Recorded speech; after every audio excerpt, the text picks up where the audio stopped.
So, first off, progress and forward movement. Okay, so these things are highly indicated for you guys. We are heading into Scorpio season. So, by the way, happy birthday for those who are celebrating. I forgot to wish you guys a happy birthday last week when I did the weekly reading, so I apologize for that.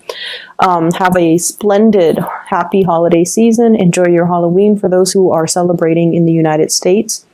And first of all, I feel like lots of closure, lots of endings, lots of new beginnings are kind of swirling around you, okay?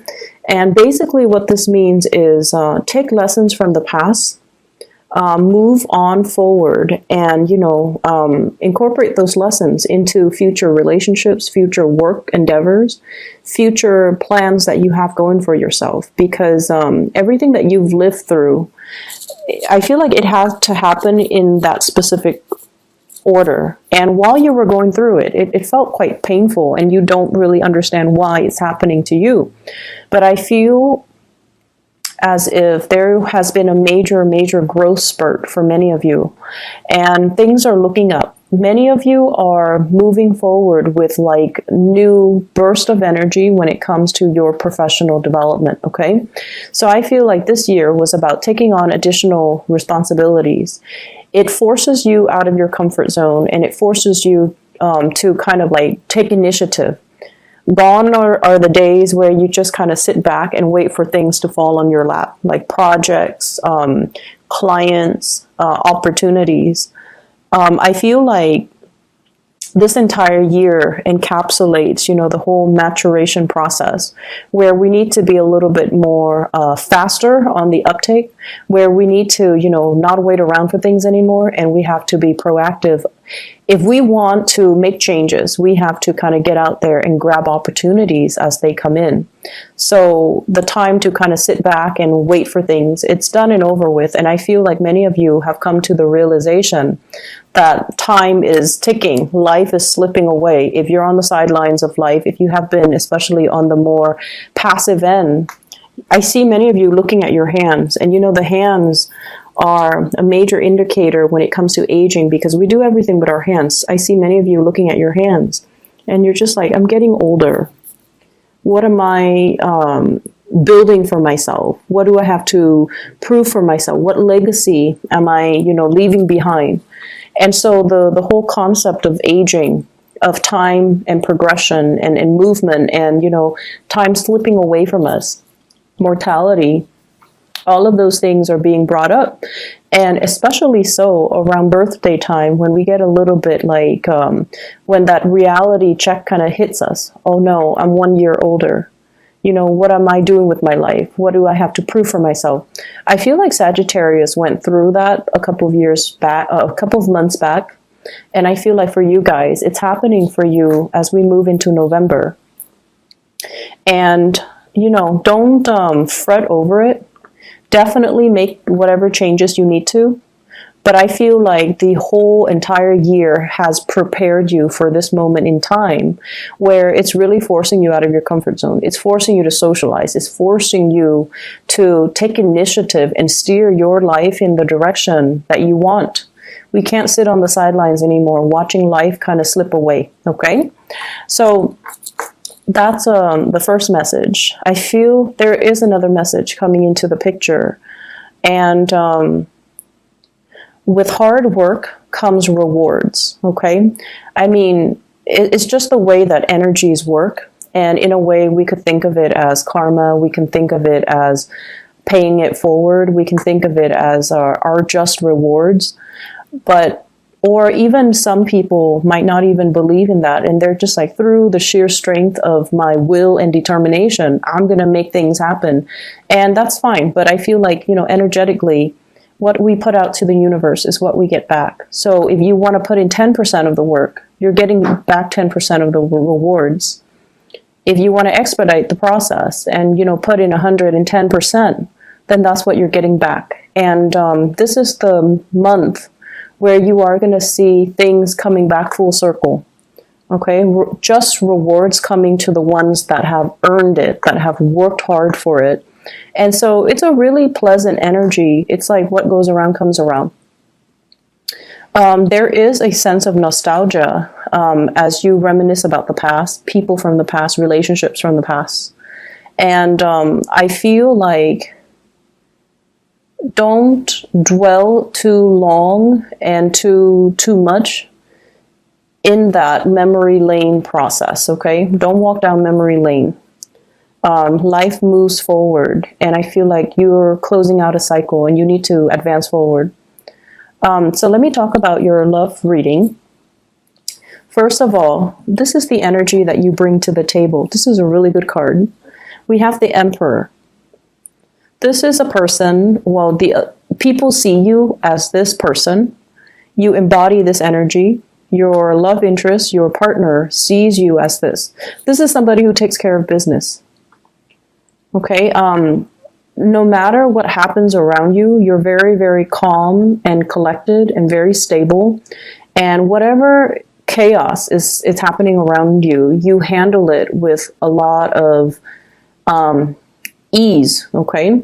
So from an outsider's perspective looking in, you're reclining and you're relaxed and you look into the future. You're not looking into the past.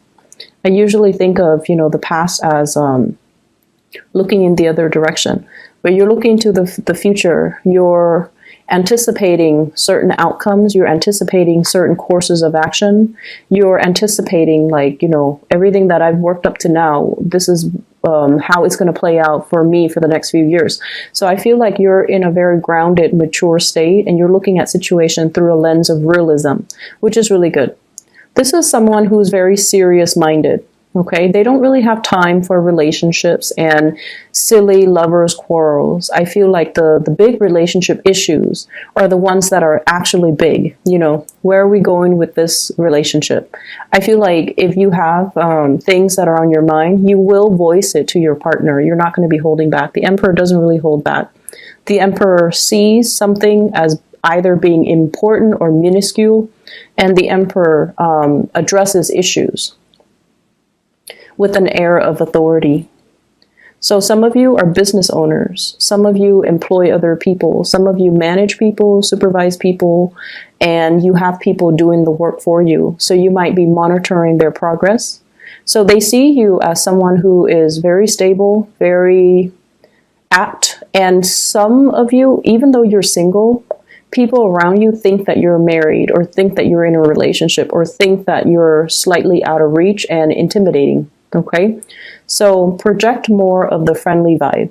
I feel like for many of you, the past few months, you have really buried yourself in the work arena to kind of get over, to learn things, to master your craft and your skills, to hone in on your skills. But I feel like there has been some recent disappointments in relationships. And you use work kind of like as a therapy to get away, to kind of forget, okay? So you might have turned into a workaholic mainly to not think about, some disappointments in your love life. How your partner feels about you. This card can go one of two ways. This is what I call the heartbreaker. Somebody who has recently broken up with somebody and is still mulling over that past relationship. Someone who's dealing with regrets. Or they see you as a heartbreaker, somebody who breaks hearts, who goes around and, dates many people, dates many beautiful, beautiful women, or date many good-looking men, and breaking hearts all over the place. Not that you're a player, not that you're running around on people, but I feel like you're looking for love and you want somebody that meets certain standards and criteria. The Emperor looks for his or her counterpart, which is the Empress. So I feel like you have high standards and certain expectations about who you want to incorporate into your household, into your dating life, and who you don't want to. So when you're going around meeting a lot of, just attractive people, but they don't really have a lot of substance, you're not really going to go with it, okay? I feel like with many, many Scorpios, the people that you're dating, they don't have to be the most beautiful, attractive people, but they have to have something admirable about them, something interesting, something going on in their lives. They can't just be, you know, the trophy wife, the trophy husband, the trophy eye candy. That's not going to do it for you long term, and you're aware of that too, because you want something substantial and you want a deep connection and you want somebody who's on your same level. So I feel like you guys, if it were just, you know, a fling, a one night stand, a short term relationship, it doesn't matter who you date. But if it's somebody that you take home to meet the parents, that you introduce around your friends, that you bring and incorporate into your household, that you plan a future with, you're not going to be dating somebody who's just eye candy. You have a few people that are around you that are like this, you know, a little bit more on the superficial end, wanting superficial conversations and relationships. And I see you looking at that and kind of saying no to it. Giving them kind of, you know, taking a step back from them just so they don't get mixed messages, and doing you, like focusing on yourself, focusing on your work and your financial situation. But I definitely feel for many of you, you've come out of some bad relationships or some bad situations, and you're trying to get your life in order. I have the Wheel of Fortune, and this is, you know, things coming back around. So be careful about exes. The energy of exes coming into the picture, ruminating about the past, wondering about, you know, what ifs, with past energies. Okay, lesson learned, move forward. Okay, the person that you're dealing with, this can be a partner or this can be somebody that is interested in you. And I feel there is somebody interested in you. We have here the Six of Pentacles. This person is very, very, very kind. Okay, this is a card about generosity. Somebody who thinks about other people, who does things just intuitively to make the situation better for other people. And it's somebody who has a sense of social awareness. Okay, they give to the poor, they give to the homeless, they take care of dogs at shelters, they care about the environment, they care about, you know, climate change, they care about pollution. Like, they care about the bigger picture and the overarching, you know, problems that plague humanity. So they have a lot of love for mankind. So this is someone who's very generous with their time, their resources, and their whatever they do, they think about other people. So you're dealing with someone who has a really, really good heart. They're making the way that you feel about them. They're making a lot of great strides in their life. This is like leaps and bounds above expectations. You're meeting somebody that you find to be very impressive after a series of dates or meetings with people who are very mediocre and superficial. You're finally meeting somebody who's actually, you know, leaps and bounds above your expectations. And this person sees you as the emperor. So they feel like it's a good match, but they are a little bit intimidated by you because the emperor is a little bit cold and distant. And he or she, you know, your embodiment as this is, you're a little bit of a loner. You like your space. You like your me time. Scorpios love their me time. You like your territory. You like the comforts of your personal space. And so they don't want to solicit you to go out too much because they don't want to deal with the rejection. And I also feel like they want to get to know you. They want to reach out. They want more communication, and they want to be able to come see you. And I feel like you know this person is interested in you. Because Scorpios, you guys just know, you read people really well. You pick up energies. You're very intuitive. Many of you are very psychic. So you get these hunches that this is a person that, you know, is your equal. And there's going to be opportunities here coming in this week for you to meet somebody amazing.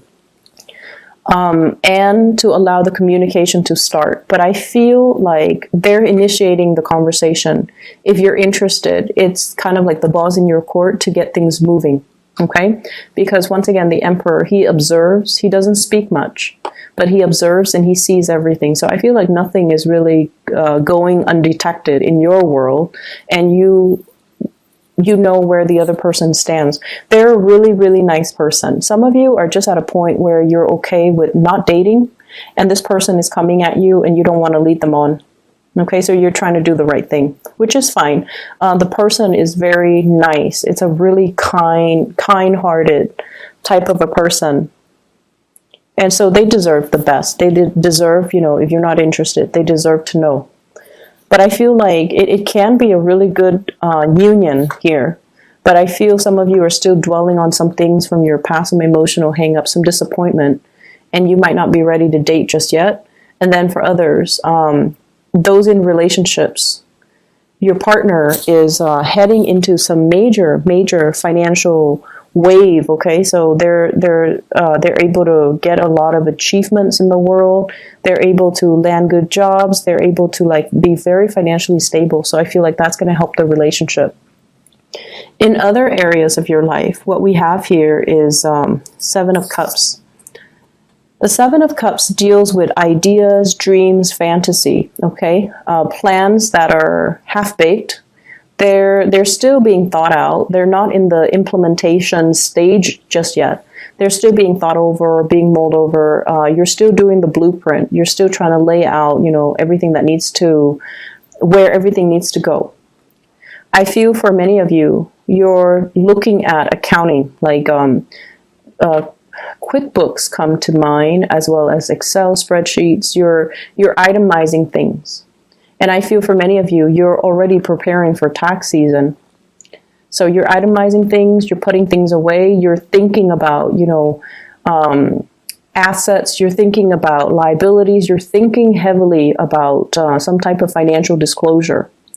So you're allocating certain funds for certain things. You're allocating, it's like budgeting, going through a budget, creating a spreadsheet for yourself so that you can figure out how much do I have to spend, or how much money can I allocate towards vacation, how much can I spend every week without going over my budget. So you're doing something along those lines where it is all about financial planning and financial accounting, like just accounting overall. So this week is, I feel like, it's not like overly busy, but it deals with some important things that you're trying to get moving in your life in a positive direction. We also have here the Two of Wands, and this is the first card that fell out. The Two of Wands usually indicates some type of travel, some type of movement, having some plans, and then bringing it out into the world. Letting the world see, letting everyone see what you're up to, and showing the world some plans or ideas that you have kept hidden. Okay, so the Two of Wands, this is the implementation, but I feel things are a little bit premature, so you might want to go back to the drawing board and to redo them and to discuss them further. And we also have the Chariot here. This is a card about great strides and success. I feel like many of you, somebody significant to you is headed into a lot of success. Okay, so it's like I see here a couple, Two of Wands, the Chariot, moving in the same direction, achieving a lot of success, moving into a space where they are both, trying to, they're both kind of on the same level. So if one person has been rightfully employed and then the other person is underemployed, the underemployed person is finally catching up. So income levels, power dynamics in relationships are really balancing out. And then I also feel like lots of success coming into the picture for you. Clients, people calling you, emailing you, contacting you as well. Can you do this? Can you do that? So you have a lot of options, a lot of choices to choose from. Which project do I take? Which one do I do first? And you're kind of in high demand. So multiple people can come to you. Can you do this? Can you do that? Can you help me with this? Not that they're not paying you, but I feel like it's a part of your responsibilities. But you have many, many options that are on the table for you. For some of you as well, there are plans here with the Hierophant, family planning, wanting to expand the family unit, wanting to get into a bigger house, I'm seeing for some of you. Getting into so for example, you're thinking about getting into a bigger house first before you have a child. I also feel as well family planning, and that also includes you know, if mom and dad are getting older, do we move them into a retirement home, or do we take care of them? So I feel like some of you might be dealing with elderly parents, elderly grandparents, that you are having to kind of take care of, they're a little bit more reliant on you. And they're going to tell you about, you know, what their plans are when it comes to retirement, or when it comes to them getting older and they're no longer as mobile and agile as they used to be. And what are the contingency plans? Like, do they want to go to a home? Do they want you to take care of them? So lots of family planning in general, estate planning too, coming into the picture. And so all these ideas, all of these plans are percolating around you. But in terms of being able to do anything about them, I still feel like your plans are being held up by other people, okay? So it's like calling the client and then waiting for feedback, playing phone tag, and not being able to make a move, not being able to see that financial payout just yet. And so, and even if, you know, you're doing family planning and you're doing estate planning, you're still waiting on the final okay from the estate representative, from the grandparents, from the elderly parents, for example, and it's still being discussed. Nothing is really finalized just yet.